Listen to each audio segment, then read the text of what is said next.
kami hormati Bapak Ombudsman PSI yang kami hormati Wakil Ketua 1 dan Ketua 2 Kesatu Sada, Pejabat Struktural dan Bapak Ibu dosen dan tenaga pendidikan Kesatu Sada. Selamat pagi, salam sejahtera untuk kita semua. Dan kami bersyukur kita dapat berkumpul di sini untuk belajar bersama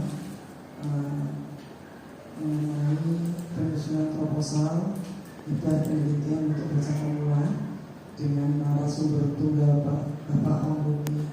Kami mengucapkan terima kasih Bapak untuk waktu dan kesediaan Bapak memberikan materi tentang kami. Semoga ini nanti akan membantu kami menambah hibah penelitian dan mungkin juga hibah pengawas. Untuk Kesatu Sada sudah beberapa kali mendapatkan hibah penelitian dari Kemendikbud. Semoga tahun ini dipersiapkan untuk tahun depan kita bisa mengajukan lagi hibah penelitian. Selamat pagi semuanya. Selamat pagi. Saya berdiri aja. Enak. Ya. Terima kasih guru atas perkenalannya. Ya, mungkin dibilang mendadak ya. Atas bantuan Prof. Nike ya. Prof. Nike kebetulan mentor saya di Ubaya. Jadi saya biasanya ikut bantu-bantu macam-macam. Nah kebetulan pengalaman saya di 2 tahun terakhir itu banyak memang berurusan sama hibah.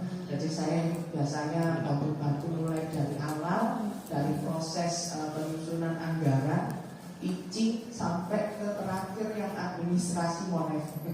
Jadi termasuk banyak pemahaman mengenai sistematika dalam menjalankan hibah juga ya.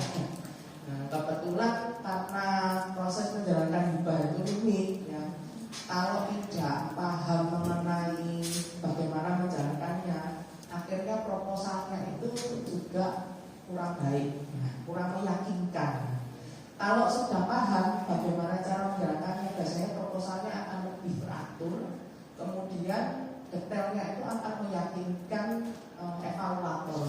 Itu mungkin yang ingin saya bagikan di sesi ini supaya Bapak Ibu sekalian itu ada sedikit pencerahan ya.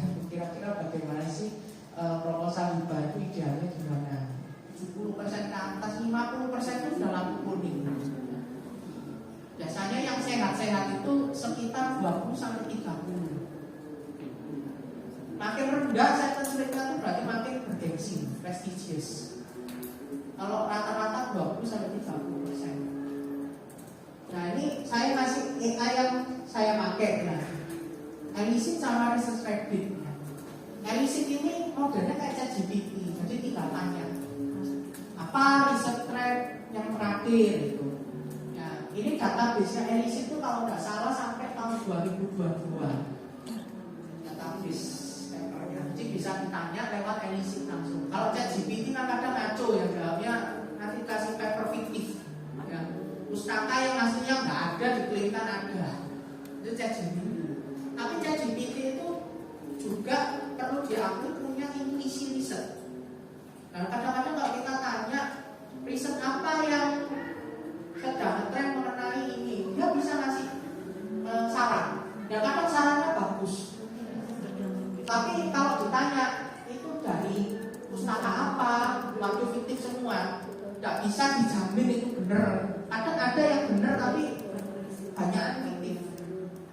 Nah makanya kalau pakai ChatGPT harus evaluasi lagi, ini benar apa enggak. Akhirnya ya lari ke sekolah lagi, lari lagi. Tapi kalau Elisit ini pakai pustaka yang beneran, jadi ada pustakanya. Kalau kita tanya dia nggak mungkin ngasih omongan yang kabur, ada dasar pustakanya. Dan Elisit ini juga bisa membantu kita mengintisarikan paper itu tentang apa.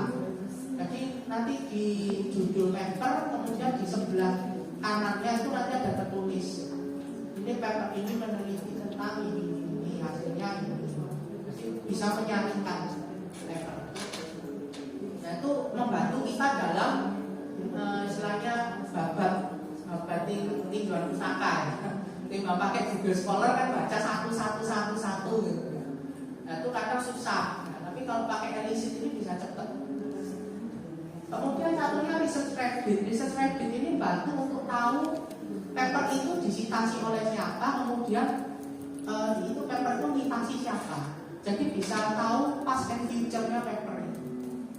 Nah, kalau pakai research rabbit itu kita bisa kasih umpan yang spesifik ya. Misalnya kita meneliti tentang kasus, misalnya kasusnya pasien kecelakaan di IGD misalkan itu. Kita kasih umpan itu nanti dia akan kasih tahu riset apa aja yang possible. Nah setelah itu kita bisa pilih 1 atau 2 paper terus ditelusuri paper sebelumnya tentang topik itu, meneliti tentang apa, kemudian yang baru-baru yang masih pakai paper itu apa aja.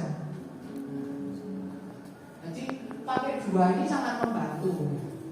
Kalau ChatGPT itu saya sering pakainya untuk ini ya, proofreading ya. Jadi mungkin ada typo atau kalau pakai Inggris grammarnya salah ya, pakai ChatGPT oke. Tapi kalau untuk data-data penelitian saya masih pakai 2 ini. Yang menurut saya paling bagus dan gratis. Ada yang gratis itu yang dicari ya. Betul.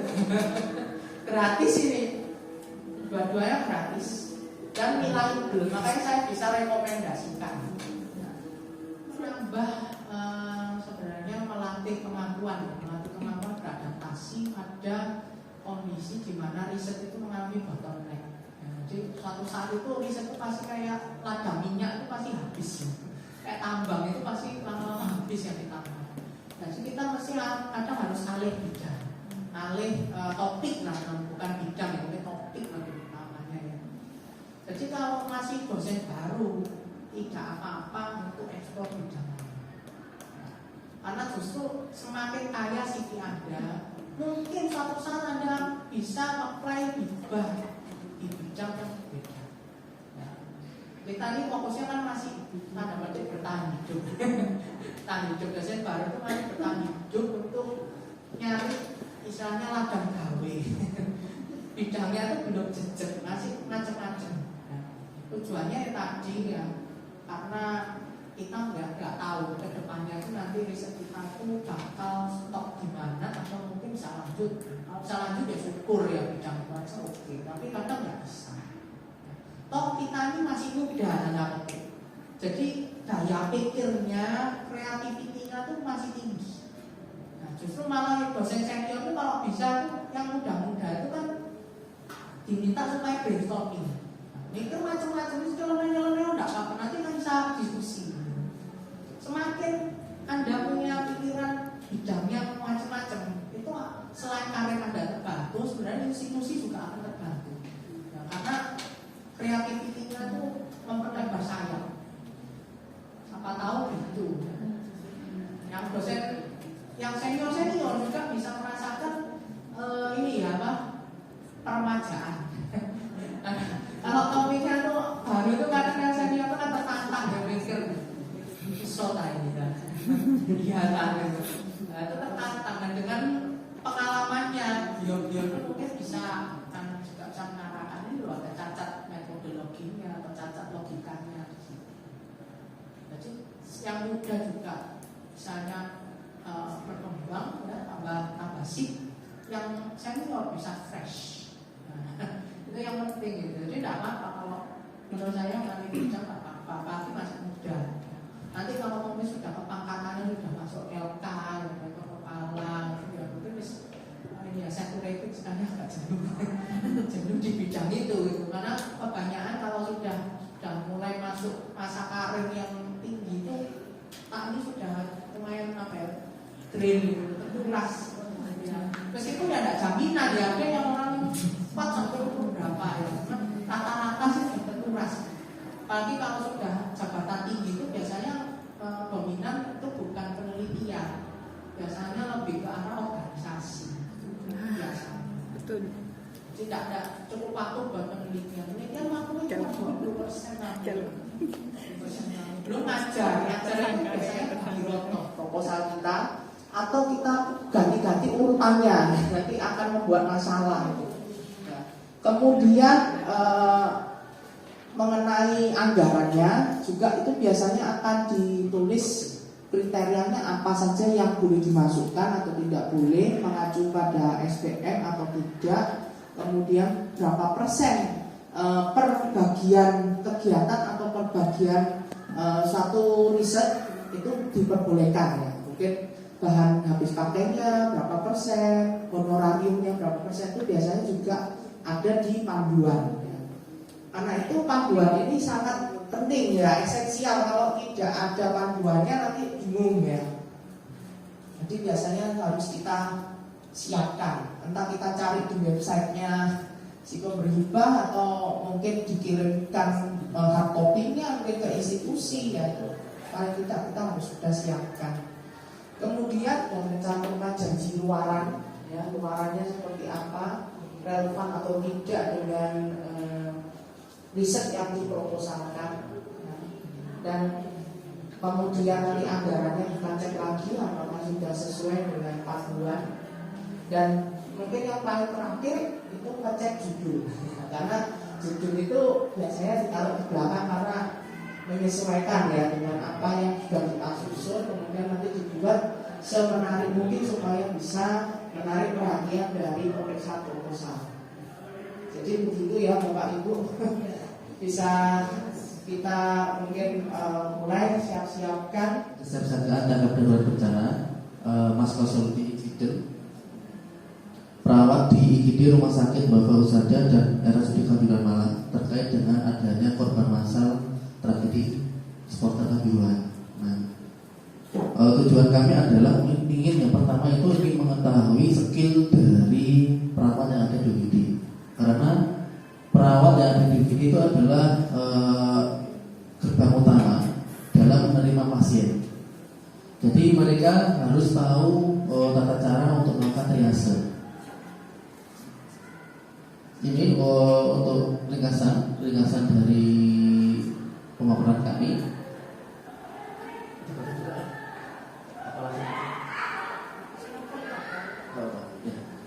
Jadi peristiwa terjadinya bencana itu terjadi baik alam maupun alam, tidak akan lepas dari kehidupan manusia di dunia, akan terjadi kapanpun dan berdampak terhadap kehidupan manusia.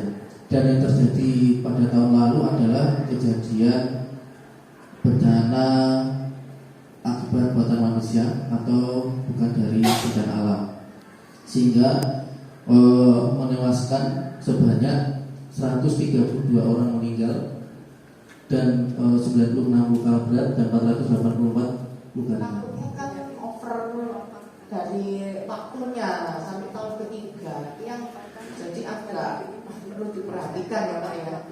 Ya, jadi dicocokkan dulu apakah memang benar ini hibahnya sifatnya sekian tahun gitu. Kalau enggak nanti pasti kelihatan gini dipinggirkan sama pemeriksa.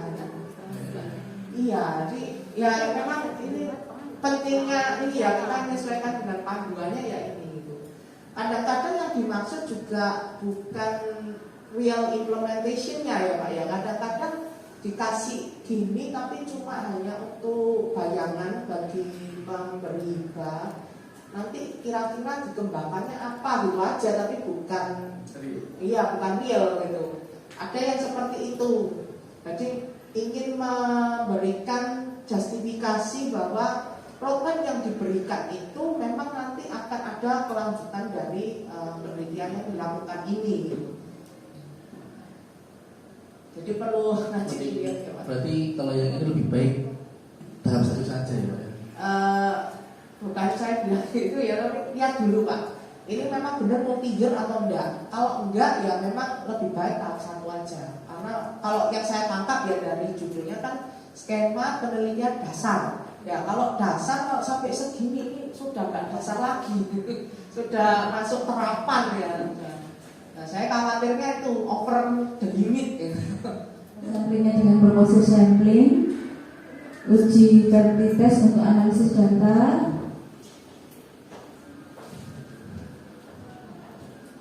Ya, ini Pak Dini masih ini kok pas masalah, kemudian di sini dampaknya sehingga kami memberikan solusi, yaitu diberikan cognitive behavior therapy.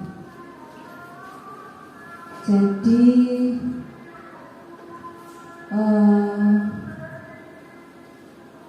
untuk penelitian sebelumnya di Surabaya ini juga banyak sekali sekolah SMA.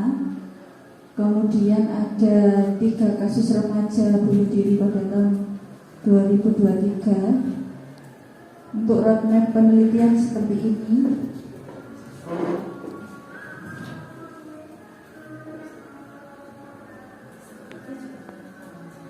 Jadwal penelitiannya sudah 1 tahun.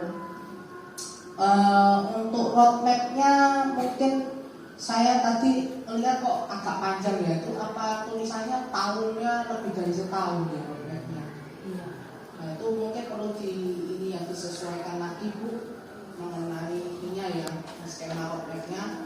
Kalau memang skemanya setahun kemudian roadmapnya mau di breakdown agak panjang, itu bukan tahun ya mestinya, itu bulan ya mestinya ya. Tapi saya lihat kok kayak tadi 2000 sekian sampai sekian gitu. Itu agak rancu ya, tidak ada konsisten. Kemudian gambaran logo of model locus of control pasien diabetes mellitus tipe 2 khususnya di Surabaya, tentang keyakinan pasien terhadap penyakitnya. Jadi keyakinan pasien untuk mengetahui dampak atau komplikasi jangka panjang dari penyakit diabetes mellitus, supaya pada saat pasien sudah didiagnosa penyakit DM tipe 2 itu bisa meyakini pengobatan secara terstruktur, kemudian melaksanakan 5 pilar diabetes mellitus supaya pasiennya itu punya keyakinan untuk tidak mengalami komplikasi dalam jangka panjang. Jadi harapan hidupnya dan kualitas hidupnya juga lebih tinggi. Aktivitas fisik, kemudian manajemen seperti mendatangi petugas kesehatan untuk mendapatkan edukasi kesehatan, kemudian kontrol nutrisi, yang dimana hal tersebut merupakan 5 pilar terapi diabetes mellitus. Kemudian perawatan kaki juga bagian dari self management untuk mencegah terjadinya ulkus diabetes, ya, yang mana nanti jangka panjang akan bisa memperparah kondisi dan bisa mengakibatkan amputasi. Usahanya, segi usaha dulu. Iya, ya. Terima kasih Pak. Ya. Oke, udah dari Bapak Ibu ada lagi atau? Saya cuma penasaran, apakah memang ada topik-topik tertentu itu yang baiknya itu dihindari supaya maksudnya lolos gitu. Kalau saya mengamati, nggak tahu itu pikiran saya aja. Yang tadi punyanya Pak Heri itu kan kerusuhan, korban, jiwa, kematian. Satunya bunuh diri gitu. Apakah memang topik-topik seperti itu memang apa ya? Ada kurang diminati ya, relevan ini tabu untuk kalau lihat dari misalnya behavior pemerintah masyarakat sekarang itu agak berkurang tuh ketabuhan itu. Tapi kalau kita tinjau dari ini ya pemenangan hibah, itu isu-isu yang memang hot itu biasanya didahulukan. Biasanya untuk skema kolaborasi itu ada seperti itu untuk tips and trick ya. Kemudian ada satu catatan juga, ini yang terakhir yang mungkin saya perlu sampaikan dari skema untuk pengabdian masyarakat. Dibandingkan dengan skema penelitian, ya hibah penelitian, hibah pengabdian masyarakat ini punya record penolakan tidak lolos administrasi ya. Kan ada seleksi kan bertahap ya. Yang pertama adalah lolos administrasi. Nah itu untuk pengabdian masyarakat itu recordnya sangat jelek, yaitu hanya 25% dari proposal yang diajukan itu yang bisa lolos seleksi administrasi. Kalau dibandingkan dengan penelitian, penelitian itu yang latar belakang kami mengambil permasalahan tersebut adalah Indonesia ini masih menduduki peringkat kelima dunia untuk jumlah anak dengan kondisi stunting di mana lebih sepertiga anak berusia di bawah 5 tahun tingginya berada di bawah rata-rata. Perilaku pencegahan stunting yang tidak teratasi akan menyebabkan dampak jangka pendek, yaitu angka kematian dan kesakitan meningkat, dan jangka panjang yaitu penurunan prestasi belajar, kapasitas dan produktivitas kerja. Balita pendek atau kami sebut stunting adalah suatu kondisi pada anak yang gagal tumbuh karena kekurangan zat gizi kronis sehingga menimbulkan anak menjadi lebih pendek untuk usianya. HPM menekan pada peran aktif klien dalam mengatur perilaku sehatnya, yang menjelaskan mengenai promosi kesehatan bertujuan sebagai pencegahan suatu penyakit.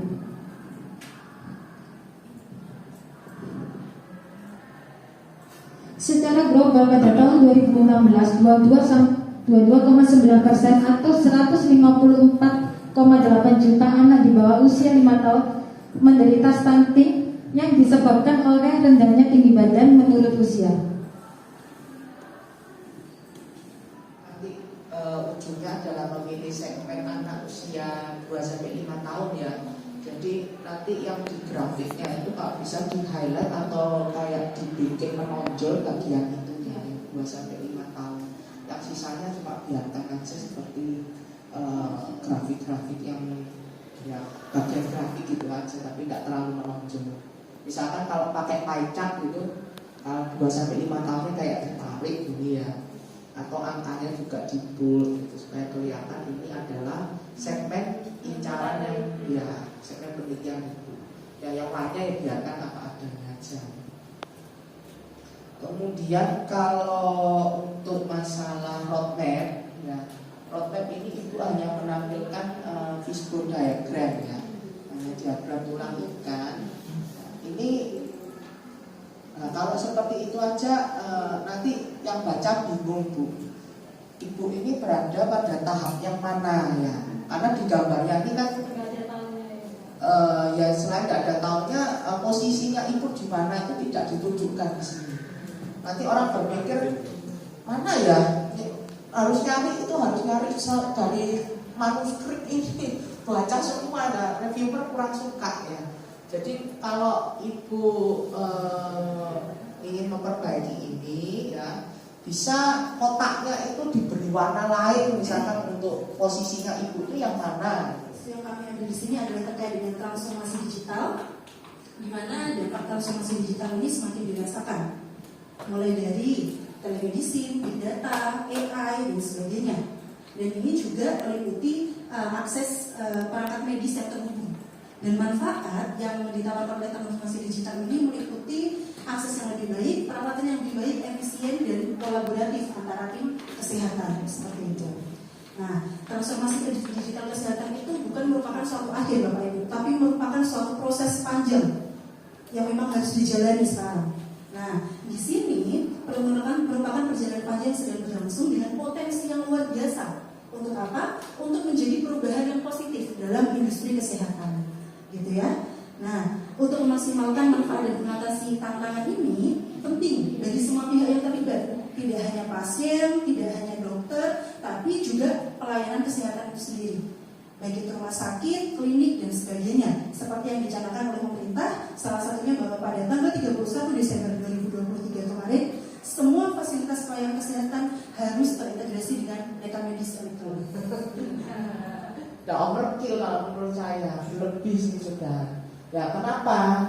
Karena kalau sudah dengan latar belakang yang disuguhkan, kemudian dilihat dari janji luarannya sampai ke arah kekayaan intelektual, maka tidak mungkin itu TKT-nya TKT 2. Karena kalau sudah masuk KI itu biasanya TKT-nya 456, biasanya minimal.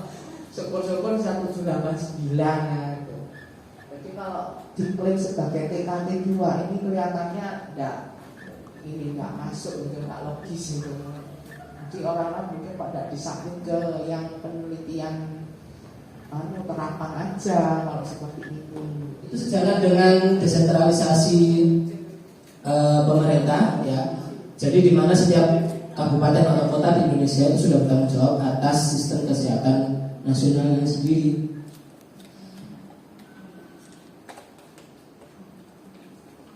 Nah, Kenapa saya ambil dari dua indeks ini? Karena yang pertama indeks pembangunan manusia itu dibentuknya dari 3 dimensi. Yang pertama ada long and health life, ini angka harapan hidupnya. Terus yang kemudian yang kedua adalah knowledge. Knowledge ini indikatornya adalah harapan lama sekolah dengan rata-rata lama sekolah.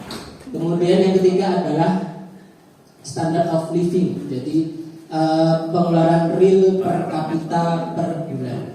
Per tahun. Nah, sedangkan IPKM itu memuat 30 indikator yang dirangkum dalam 7 indeks, 7 dimensi maksudnya. 7 dimensi. Nah, kenapa kok ini saya ambil dua ini juga? Karena melihat IPKM ini kan dari 30 indikator dimasukkan 7 subindeks. Subindeksnya itu antara lain adalah kesehatan balita, reproduksi, pelayanan kesehatan, perilaku kesehatan, PTM, dan ulur, PM sama kesehatan lingkungan. Di mana semua indikator ini itu berpengaruhnya ke angka harapan hidup. Di mengarah pada mulai dari Indonesia dulu, kemudian kalau Jawa ini ya cuma ini ya sebenarnya cuma ruang lingkupnya aja yang terkecil, itu kan random banget. Pilihnya memang karena stay di Jawa ya enak Jawa gitu, Jawa Timur. Ini juga masih baunya seperti paper daripada proposal. Proposal berarti perlu mempertimbangkan ya isu terkini, kemudian tapi garis besar rencana kemudian yang dimensek itu gimana, masuk kemana, pada satu bersama lainnya di sini. Memberikan materi, kemudian yang kedua kemarin juga sudah ada 3 kelompok yang maju, kemudian 3 kelompok ini juga sudah maju. Kami berharap hasil masukan dari Bapak Wong itu bisa segera diperbaiki dan nanti jika diperlukan kita sudah siap untuk seperti siap begitu ya. Jadi mungkin karena ini sepertinya pertemuan kita yang terakhir ya Pak untuk sesi ini. Semoga nanti kita ada sesi yang lain yang kita belum tahu nanti kira-kira tema atau topik apa nanti yang akan ditampilkan. Jadi ini kita anggap sebagai sesi terakhir di semester ganjil. Tidak tahu nanti di semester genap mungkin ada lagi yang lain yang kita bisa belajar dari Bapak Ongki. Mungkin mohon kesediaan Bu Rina untuk memberikan kesempatan 2 patah kata di pertemuan terakhir di semester ganjil. Monggo. Selamat siang, Pak Om silakan duduk. Selamat siang, selamat sore Pak Om, dan selamat sore Bapak Ibu sekalian. Sore Bu. Terima kasih untuk 3 kali pertemuan yang sudah kita laksanakan. Materi yang sudah diberikan Pak Om sangat membantu kami untuk kami mempersiapkan diri mendapatkan hibah penelitian maupun Mas. Harapan kami setiap tahun kami bisa dapat hibah Pak. Ya, hibah dari pemerintah Pak. Jadi itu bisa mengurangi hibah dari institusi yang nantinya kita mau rintis gitu sebenarnya. Ya, harapannya walaupun tadi perkiraannya itu 25% sampai 33% itu Pak ya, kami bisa mendapatkan lebih dari 1.